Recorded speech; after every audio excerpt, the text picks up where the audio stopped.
টি-20 match Pakistan বনাম Australia. Pakistan win. গাদ্দাফির স্টেডিয়ামে লাহোরে অনুষ্ঠিত হয় ম্যাচটি। পাকিস্তান টসে জিতে ব্যাটিং করার সিদ্ধান্ত নেয় আর শুরু থেকে আক্রমণাত্মক মোডে নামে। সামিম আইয়ুব ঝরঝরে ব্যাটিং করে গুরুত্বপূর্ণ 56 রান করেন।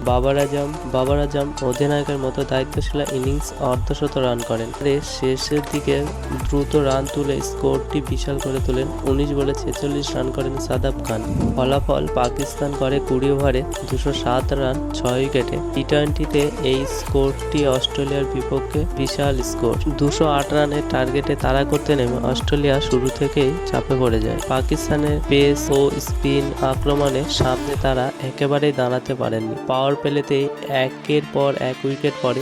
মিডল অর্ডার সম্পূর্ণ ব্যাট। কোনো বড় পার্টনারশিপ গড়ে ওঠেনি। পুরো দল অল আউট হয়ে যায় মাত্র 96 রানে। এই ম্যাচে আসল নায়ক ছিলেন মোহাম্মদ নওয়াজ। 5 উইকেট শিকার করেন। ওই ব্যাটিং লাইন আপ একাই ভেঙে দেন। একের পর এক গুরুত্বপূর্ণ ব্যাটসম্যান আউট করেন। তার স্পেনে অস্ট্রেলিয়ার ব্যাটাররা পুরোপুরি দিশেহারা হয়ে পড়ে। এই অসাধারণ পারফরম্যান্স জন্যই তিনি ম্যান অব দ্য ম্যাচ নির্বাচিত হন। ফলে পাকিস্তান 111 রানে জয়লাভ করে। পাকিস্তান 3-0 সিরিজ ক্লিন সুইপ করেন। পাকিস্তানের বোলিং আক্রমণ কতটা ভয়ঙ্কর, নতুন ও তরুণ খেলোয়াড়দের আত্মবিশ্বাস আর ঘরের মাঠে পাকিস্তান কতটা শক্তিশালী দল। আর বন্ধুরা, আমার এই ছোট চ্যানেলটি সবাই সাবস্ক্রাইব করে পাশে থাকবেন।